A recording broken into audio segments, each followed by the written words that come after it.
मेरा नाम अमन है। मेरी उम्र 25 साल है और मैं केरल का रहने वाला हूँ। आज से 2 साल पहले मेरी पटना ज़िले में सरकारी नौकरी लगी थी। उस समय मेरी शादी नहीं हुई थी, तो खाना बनाने के काम के लिए मैं अपनी बहन को अपने साथ ले गया। उसका नाम सरस्वती है। मेरी बहन उस वक्त 19 साल की थी। वो दिखने में बहुत खूबसूरत थी। पहले मैं अकेला पटना गया था, नौकरी ज्वाइन की और किराए पर कमरा लिया। मेरी नौकरी एक गांव के सरकारी स्कूल में बाबू की थी। स्कूल मेरे कमरे से 10 किलोमीटर दूर था। मैं रोज़ सुबह 8 बजे बस से जाता और दोपहर बाद 1 बजे बस से ही वापस आता। मेरा कमरा मकान मालिक के घर के साइड के प्लॉट में था। बाथरूम कमरे के बाहर था। वहाँ 4 कमरे किराए पर देने के लिए ही बनाए गए थे, लेकिन सब खाली थे। बस एक कमरे में मैं ही रहता था। मकान मालिक के घर में 4 लोग थे। मकान मालिक, उसकी बीवी और 2 बेटे थे। उसका बड़ा बेटा 23-25 साल का होगा। उसका नाम शंकर था, जबकि छोटा बेटा 18-19 साल का रहा होगा। उसका नाम जय था। मैंने 10 दिन नौकरी करने के बाद छुट्टी ली और अपनी बहन को ले आया। वे सभी मेरे बहन को देखकर खुशी हुए और मुझसे कहा, आराम से रहना, कोई परेशानी हो तो बताना। कमरा बड़ा था, तो मकान मालिक ने हमें अलग अलग चारपाई दी थी। अब हम लोग वहाँ रहने लगे। उस समय हमारे पास एक ही फ़ोन था, जिसे मैं काम में लेता था। मेरी बहन रोज़ सुबह नाश्ता बनाकर तैयार करती। मैं खाकर स्कूल जाता और फिर जब वापस आता तब तक वो कपड़े वगैरह धोती, नहाती, सफाई करती और खाना खाकर तैयार रहती थी। मैं खाना खाकर सो जाता था। फिर वह फ़ोन देखती और कभी कभी वह भी सो जाती थी। रात का खाना हो जाने के बाद हम घर पर फ़ोन करते थे। उसके बाद सरस्वती कुछ देर पढ़ाई करती और मैं फ़ोन देखता। जब हम सोने के लिए लाइट बंद करके लेट जाते, उसके थोड़ी देर बाद मैं वो वीडियो देखने लगता। मकान मालिक, उसकी बीवी और 2 बेटे थे। उसका बड़ा बेटा 23-25 साल का होगा। उसका नाम शंकर था, जबकि छोटा बेटा 18-19 साल का रहा होगा। उसका नाम जय था। मैंने 10 दिन नौकरी करने के बाद छुट्टी ली और अपनी बहन को ले आया। वे सभी मेरे बहन को देखकर खुशी हुए और मुझसे कहा, आराम से रहना, कोई परेशानी हो तो बताना। कमरा बड़ा था, तो मकान मालिक ने हमें अलग अलग चारपाई दी थी। अब हम लोग वहाँ रहने लगे। उस समय हमारे पास एक ही फ़ोन था, जिसे मैं काम में ले जाता था। मेरी बहन रोज़ सुबह नाश्ता बनाकर तैयार करती। मैं खाकर स्कूल जाता और फिर जब वापस आता तब तक वो कपड़े वगैरह धोती, नहाती, सफाई करती और खाना बनाकर तैयार रखती थी। मैं खाना खाकर सो जाता था। फिर वह फ़ोन देखती और कभी कभी वह भी सो जाती थी। रात का खाना हो जाने के बाद हम घर पर फ़ोन करते थे। उसके बाद सरस्वती कुछ देर पढ़ाई करती और मैं फ़ोन देखता। जब हम सोने के लिए लाइट बंद करके लेट जाते, उसके थोड़ी देर बाद मैं वो वीडियो देखने लगता। वह बस करवट बदलती और ऐसा दिखाती जैसे नींद में है, या वो सच में नींद में होती थी। मुझे पता नहीं चलता था। कुछ दिन ऐसा ही चलता रहा, लेकिन कुछ नहीं हुआ। एक दिन मैं स्कूल जाने के लिए लेट हो गया। मेरी बस निकल गई, तो मैं बस स्टैंड पर दूसरी बस का इंतज़ार करने लगा, जो 9 बजे आती थी।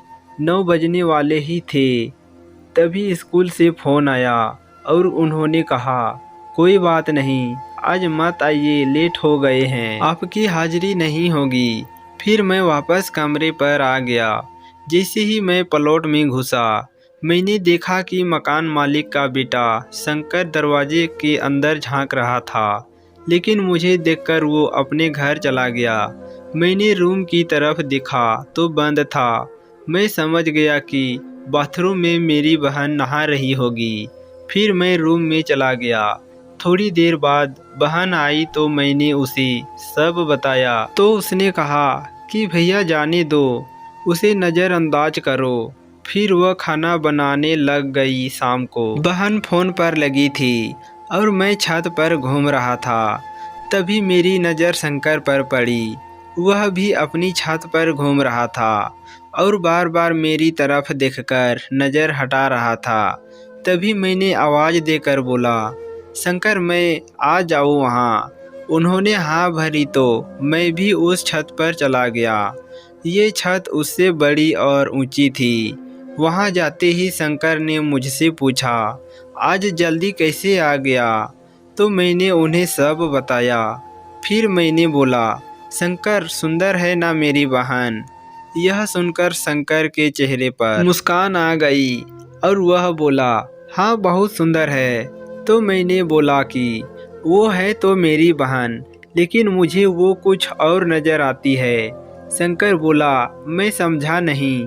तो मैंने उसे बताया कि तुम कोशिश करो, अगर तुम्हारा काम हो जाएगा तो मैं भी उस बार कोशिश करूँगा। शंकर पूछा, वो कैसे? तो मैंने उसे बताया कि बस तुम कुछ फ़ोटो या वीडियो बना लेना, उसे दिखाकर मैं भी अपना काम निकालूंगा। इसमें मेरा और तुम्हारा दोनों का भला होगा। इतना सुनते ही शंकर मान गया। फिर हम दोनों छत के कोने पर गए। वहाँ से मेरी बहन दरवाजे पर बैठी फ़ोन चलाती दिख रही थी। हमने बहन की तरफ देखकर हाथ मिलाया। अगले दिन मैं छत पर शंकर से मिला तो उसने सब बताया कि दिन में क्या क्या हुआ। फिर कुछ दिन में काफ़ी व्यस्त था तो शंकर से नहीं मिला और वो भी इधर नहीं आया। मैंने कुछ कोशिश भी नहीं की। फिर एक दिन दोपहर को मैं स्कूल से आया, तब हम बैठे थे। तभी सरस्वती बोली, शंकर भैया कहीं दिखते नहीं, अब कहीं बाहर गए हैं क्या? यह सुनकर तो मेरे दिल की धड़कन तेज हो गई। मुझे लगा शायद ये मान गई है। मैंने बोला, पता नहीं, मेरी भी बात नहीं हुई उससे। उसके बाद मैंने शंकर को फ़ोन किया और शाम को छत पर मिलने के लिए बुलाया। वे मुझे देखकर खुश होते हुए बोले, काम हो गया क्या? मैंने बोला, ऐसा ही समझो। फिर मैंने शंकर को बताया कि सरस्वती पूछ रही थी तुम्हारे बारे में। तो शंकर बहुत खुश हुआ और बोला, अभी जाऊं क्या उसके पास? मैंने बोला, नहीं, 2 दिन बाद जाना। अब शंकर मान गया। 2 दिन बाद वह शाम के समय कमरे में आया। उसे देखकर मेरी बहन बहुत खुश हुई। फिर उन दोनों में कुछ बातें हुई। मेरे आने के बाद मैं और शंकर बाहर चल दिए। तब शंकर ने बताया कि सरस्वती कह रही थी कि कल आना, भैया के जाने के बाद हम बात करेंगे।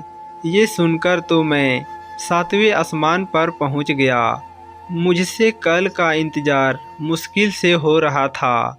तो मैंने शंकर से बोला, आज ही कोशिश करो। थोड़ी देर बाद हम वापस रूम पर पहुँचे। मैं प्लॉट के बाहर ही रुक गया। शंकर अंदर जाकर बोले, तुम्हारा भाई किसी दोस्त की पार्टी में गया है, अब सुबह आएगा। तुम्हारी ये बात बताने को बोला है उसने। सरस्वती बोली, ठीक है। फिर शंकर बोले, आज ही बात कर लो जिसके लिए तुम कल आने को बोल रही थी। सरस्वती ने शंकर को अंदर आने का इशारा किया और दरवाज़ा बंद कर दिया। अब मैं खिड़की के पास आ गया। जब सरस्वती खिड़की बंद करने वाली थी तो शंकर ने मना कर दिया कि यहाँ कोई नहीं आने वाला। लेकिन मैं अब खिड़की से अंदर देखने लगा। शंकर चारपाई पर बैठा था और मेरी बहन खड़ी थी। तभी शंकर बोला, बोलो सरस्वती, क्या बात है? सरस्वती बोली, शंकर, आपने यहाँ आना क्यों बंद कर दिया था? शंकर बोले, तूने ही तो भगाया था मुझे उस दिन। सरस्वती बोली, उस दिन भगाया था, लेकिन दोबारा आने से थोड़ी मना किया था। आपसे बात करना अच्छा लगता है, अब आते रहा कीजिए। शंकर बोला, मुझे भी तुमसे बात करना अच्छा लगता है, लेकिन तुम गुस्सा हो गई थी तो मैं डर गया था। इतना कहते हुए शंकर ने एक आंख दबा दी। इस बार सरस्वती गुस्सा नहीं हुई, बल्कि थोड़ा सा हंसी और कुछ नहीं बोली। फिर वह सिर नीचे झुकाकर खड़ी रही। फिर शंकर उठे और जाने लगे तो सरस्वती बोली, क्या हुआ शंकर? शंकर बोला, मैं जा रहा हूँ, तुम मेरे साथ बस टाइम पास करती हो। तब सरस्वती बोली, मैंने कब मना किया है शंकर? फिर शंकर और मैं बिल्कुल तैयार थे फुटबॉल का मैच खेलने को। शंकर ने 5 मिनट के अंदर ही गेंद को गोल में भी डाल दिया। अभी ये मैच आधा भी नहीं हुआ था कि तभी सरस्वती का भाई अंदर आ गया, जिसे देखकर सरस्वती के चेहरे पर हवाइयाँ उड़ने लगी। शंकर मुझे देखकर मुस्कुराने लगा, मैं भी मुस्कुराने लगा, लेकिन सरस्वती को कुछ भी समझ नहीं आया कि ये दोनों मुस्कुरा क्यों रहे हैं। फिर सरस्वती को तब समझ आया जब एक ही बार में 2 गोल हो गए। शुरू में तो मैच काफ़ी फट लग रहा था, लेकिन समय के साथ इसमें आनंद आने लगा। लेकिन इतना अधिक बार गोल दागा जाएगा, शायद ये सरस्वती को पता नहीं था। मैच के बाद वो बेहाल सी हो गई और 1 घंटे तक थकन के कारण सब ऐसे ही पड़े रहे। जब कुछ सामान्य हुए तो सरस्वती चल भी नहीं पा रही थी, लेकिन मैच खेलने की खुशी उसके चेहरे पर साफ देखी जा सकती थी। उसने हम दोनों को धन्यवाद दिया, लेकिन समय के साथ इस मैच को इजाफा होता हुआ अब तो सप्ताह में 3 बार ये वाला मैच होने लगा था। फिर सरस्वती को तब समझ आया जब एक ही बार में 2 गोल हो गए। शुरू में तो मैच काफ़ी फट लग रहा था, लेकिन समय के साथ इसमें आनंद आने लगा। लेकिन इतना अधिक बार गोल दागा जाएगा, शायद ये सरस्वती को भी पता नहीं था। मैच के बाद वो बेहाल सी हो गई और 1 घंटे तक थकन के कारण सब ऐसे ही पड़े रहे। जब कुछ सामान्य हुए तो सरस्वती चल भी नहीं पा रही थी, लेकिन मैच खेलने की खुशी उसके चेहरे पर साफ देखी जा सकती थी।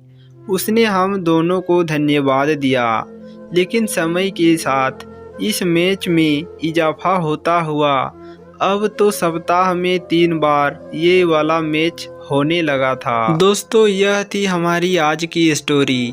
आपको कैसी लगी है कमेंट करके हमें ज़रूर बताएं। वीडियो को लाइक करें, शेयर करें और हमसे जुड़े रहने के लिए हमारे YouTube चैनल को सब्सक्राइब करें। साथ ही घंटी को दबाकर ऑल पर सेट कर लीजिए, ताकि हमारे आने वाले वीडियो का नोटिफिकेशन आप तक तुरंत पहुँचे। तो दोस्तों, मिलता हूँ आपसे अगले वीडियो में, तब तक के लिए धन्यवाद।